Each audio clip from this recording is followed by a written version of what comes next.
everyone. So if you saw my last video, you saw that I was just finishing up my final exams for my first semester of pharmacy school, and I am officially finished now. All my grades are in, all my exams are done, and I am on vacation. So I just wanted to do kind of a little chit chat, sit down with you and just talk about how the semester went, things that I think I did well on, things that I want to work on for next semester, and stuff like that. So this semester I had 5 classes. I had biochemistry, pharmaceutical calculations, pharmaceutics, pharmacy, drugs, and healthcare, and anatomy and physiology. Those were my 5 classes.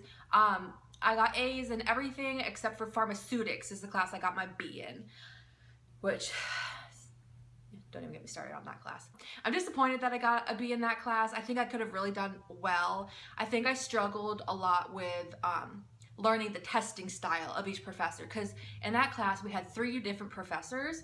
So one of them taught for like the first third of the class, the second one taught for the second third, and so on. So I think I struggled with kind of learning one professor's testing style, and then we'd get another professor for the next test, and so I'd have to try to adapt, and I think I had trouble with that. Also, one of the professors liked to give questions that were like super specific based on just examples he gave in lecture, and to me, especially coming from an education background, I tend to focus on the concepts. What are the important concepts that I need to know, rather than the specific examples, unless otherwise stated. Like obviously some classes tell you you need to know these examples, and that's one thing, but that class never really told you needed to know the specific examples, so I put my energy into learning the concepts because I thought that was more important, and then we were tested on specific examples a lot. So that kind of stunk because I didn't really feel like my grade in there showed how well I knew the content, but you have to learn to adapt to different professors, and you know, again, I do come from an education background, so I understand what they're trying to do, you know, what they're trying to accomplish, and that's fine. And you know, so a B is not bad. I'm not gonna cry in a corner because I got a B, but you know, I do wish I got an A. I definitely learned a lot about how I learn this semester. I am definitely someone that needs to like write things out, visually see processes, practice like writing those processes, practice answering questions. That really helped me a lot this semester. One thing though I did kind of struggle with a little bit is every single day I would make like a consistent schedule for myself. So down to the hour I would schedule exactly like what classes I'm studying, what like assignments I'm doing in that hour for that class, which worked really well in the beginning of the semester. And then maybe halfway, a little bit more than halfway through, I think I just got kind of lazy because I knew that I was doing really well in most of my classes, and I kind of stopped adhering so strictly to my schedule, and I think that really messed me up, especially for my calculations class. I did end up with an A in it, but I kind of would procrastinate studying for it, especially because it's only 1 credit hour for me, so it doesn't weigh heavily on my GPA. But that's like the important stuff that I need to know. You know, when I'm working in a pharmacy, I need to know how to do calculations. That is massively important.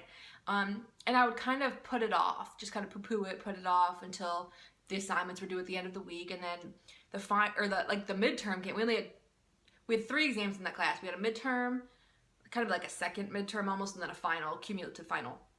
And when that first midterm came, I freaked out because it was over, 7 weeks of material, and I had hardly studied it. I really didn't put my effort into it. I was putting my effort into biochemistry and physiology, those harder courses, you know? And when I would make my schedule, I would schedule time for it, but I always kind of would like be like, oh, I don't need to study that right now, that's not as important. So I would kind of fill it with like anatomy or something. And that kind of messed me up coming to those exams. So I figured that out after that first midterm. I was like, okay, I need to do something differently because I don't want that to happen again. So I would try to kind of fit it in more into my weekly schedule and actually stick to it. But that is definitely something that I kind of learned halfway through, and I really want to make sure I don't make that mistake again next semester. Studying for calculations, and I don't know if you guys experience the same thing, it was like hard because I haven't had a math class since undergrad, oh my gosh, 2009 maybe. I'm an old lady. I tend to be good at math, but in that class, we had two professors. The first professor, she really didn't work through any problems for us. She was basically like, here's the information you need for this week. Here is your homework, and figure it out, basically. And then we'd have class and she would be like, are there any questions? And I'm like, well, I don't know. I haven't really learned it yet. But I understand that she was really trying to have us figure it out and work through it in our minds. And that actually, I feel like, ended up helping me in the long run, like later on in that class.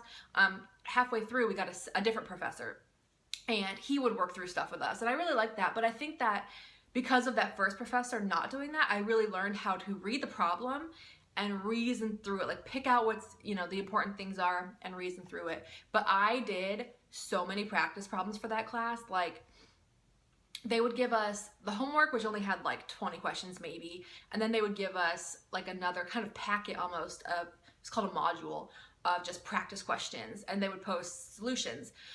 Like later on in the week, they'd post solutions. So I went through and I would do every single practice problem and check it with the solutions for every module.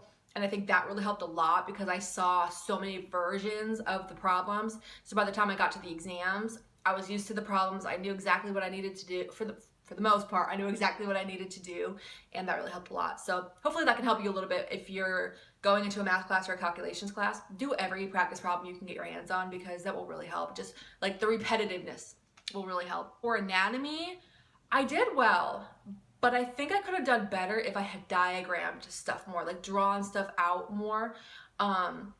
And you saw, if you watched my last video, I'll link it below, where I was taking my final exams, you saw me studying for physiology, and I had let me get it actually. Okay, so what I would do when I was studying this is we had to know, this is part of the kidney if you haven't taken anatomy, this is the functional unit of the kidney, and we had to know all the parts of what this is. We had to know the movement of molecules, so like water, sodium, are they going in, are they coming out? We had to know the different diuretics and the drugs that are diuretics and where they act on this piece of anatomy. We also had to know the hormones like in your body that act on the nephron. So if you can see on this diagram, I just kind of outlined what's happening everywhere, and I did different colors for them. And that really helped me a ton, because when I got to the exam, I could picture this in my mind. Even if I can't remember this specific fact, I pictured it in my mind from that diagram. So that was really helpful on that final. And I wish so bad that I had done that on previous exams.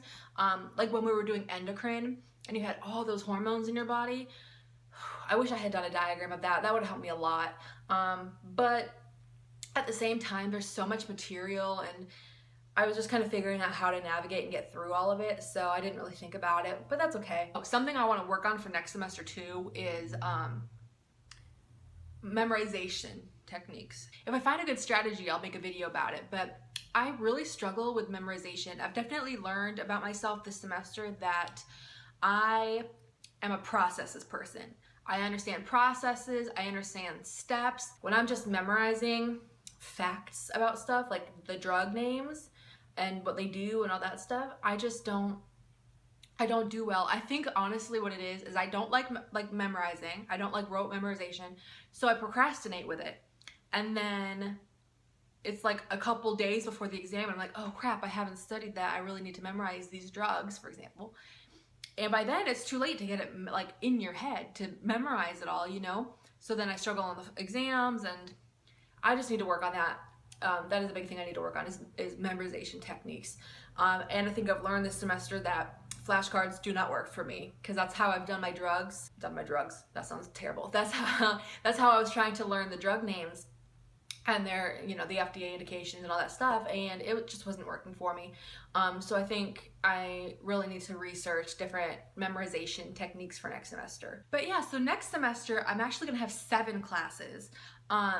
2 of them are, they've told us, I don't have the schedule yet, but they've told us that 2 of the classes are like a 2-week mini series in the beginning of the semester. So like for the first 2 weeks, we only have 2 classes. And then for the rest of the semester, we have the other 5, and then like a sprinkling of assignments from those first 2 classes. It might be a bit more intense than the first semester, but I don't know. I think the classes are going to be okay. Yeah, I'm really excited for next semester. I honestly, I have like 2 weeks of break left and I'm like really bored because I just love being in school. People don't realize like I I worked in a profession that I hated for 4 years to the point where I would count down the days till break, and then once break was over, I would like cry that I had to go back to work again. And I know that sounds dramatic, but if you've been a teacher, you probably understand. If you were a teacher and you hated it, you probably understand what I'm talking about. Generally, if you taught high school, you probably understand what I'm talking about. Now that I'm in something that I love, I'm in school, I love it. I'm doing well, I am succeeding, I love my school, I love the program, I love doing distance education. I'm just so happy now that now I'm on a 2-week break and I'm like, what do I do for the 2 weeks? I don't want to like sit here and do nothing for 2 weeks. But anyways, thank you guys so much for watching. If you have any questions or comments, leave them below and I'll be sure to get back to you. If you want to message me on YouTube, you can. You can message me on any social media. I'll get back to you as soon as I can, which will be pretty soon because I'm really bored right now. So I'm sure I'll be just like sitting there with my phone. If you have any requests for videos that you want me to do while I'm on break, go ahead and leave them in the comments. Let me know. And I'll be sure to do those for you. But yeah, other than that, I hope your finals went well if you have finals. Hopefully you got the grades that you hoped for. And yeah, I hope everybody has an awesome Christmas. Merry Christmas, Happy Hanukkah if you're Jewish. If you don't celebrate anything, that's awesome. And I hope that y'all are having a great weather because where I live, it's freaking hot out. Have a great holidays and I will see you guys in my next video. Bye.